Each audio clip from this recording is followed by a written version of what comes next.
Kamusta mga ka-infoblog? Sa ating video ay aalamin natin ang mga listahan ng mga hayop na madami ng napatay na tao na kahit hanggang ngayon ay patuloy pa din ang pagpatay nito.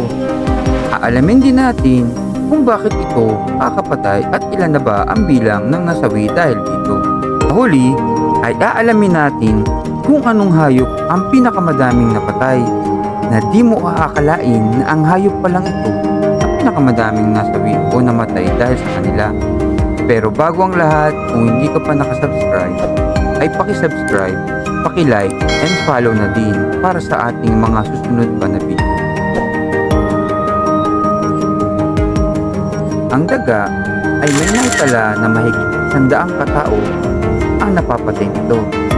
Anumang pagkain o inumin na nakontamina ng ihi ng daga ay nagdudulot ng sakit na leptospirosis. Ang leptospirosis ay ang pagkakaroon ng infeksyon dahil sa Leptospira bacteria na nakukuha sa ihi ng daga kung ito ay nadidikit o pumapasok sa katawan ng tao na nagmula sa ihi ng daga. Isang halimbawa nito ay ang pagkakasakit ng tao dahil sa pagbababad sa tubig ulan na may kontaminasyon ng ihi ng daga. Madalas kontaminado ang tubig baha lalo sa kalsada na malapit sa kanal o maduduming lugar na pinagtataguan o tirahan ng daga na tuwing bumabaha ay nasasama sa tubig ulan ang ihi ng daga. Ilan sa mga sintomas o epekto ng leptospirosis ay ang mga sumusunod: lagnat, ubo, sakit ng ulo at katawan, rashes. Ilan pa dito ay ang diarrhea, pagsuka, ginaw, pagpula ng mata, at sakit sa tiyan. At kung lumala pa o maging severe, kakaroon ka ng jaundice o pamumula ng balat at pagputi ng mata, kidney at liver failure, hemorrhage, hirap sa paghinga, irregular na pagtibok ng puso, infeksyon sa dugo, at pamamaga ng puso. Ang una nating panlaban dito ay ang paglilinis ng bahay at ng ating kapaligiran para makaiwas sa sakit na dulot ng daga. 10% ang mortality rate ng sinumang madapuan ng leptospirosis, pero tumataas ito ng 70% kung ito ay hindi nagagamot ng maayos. Freshwater snail o mas kilala sa tawag na kuhol. Karamihan sa atin ay kumakain ng freshwater snail o kuhol, pero sa maniwala kayo o hindi ay tirahan ng isang platform Schistosomes parasite. Ang platform na ito ay napag-alaman na delikado kapag pumasok sa katawan ng tao dahil sa freshwater snail na ito ay naikakalat ng platform ang sakit na schistomiasis. Sa tala ay may 200 katao ang namamatay na Pilipino dahil sa sakit na schistomiasis.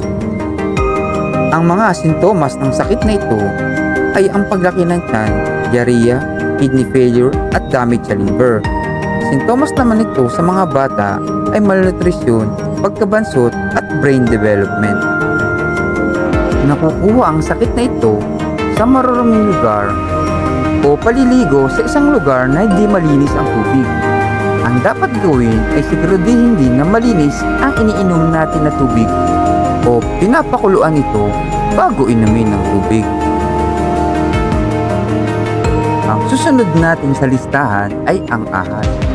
Sa Pilipinas ay may 14 na venomous snake at sa tala ay may bilang na 270 na Pilipino ang namamatay dahil sa kagat ng ahas. Halos lahat ng nasawi ay dahil sa tuklaw ng kobra.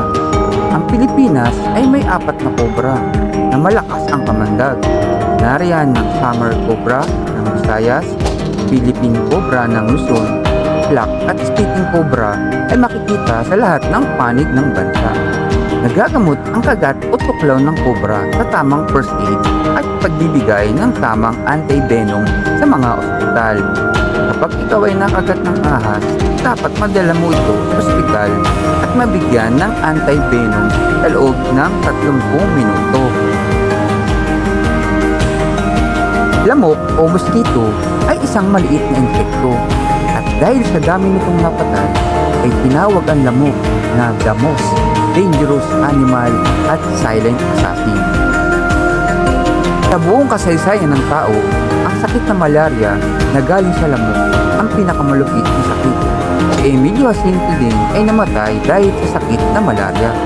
Pati sila, Alexander the Great at Genghis Khan, gaano man sila kalupit sa gera, lamok ang naging katapat nila.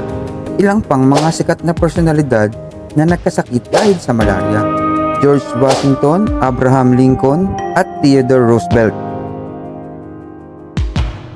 Kada taon, umaabot na 1,000 tao ang namamatay sa Pilipinas dahil sa sakit na dengue at malaria.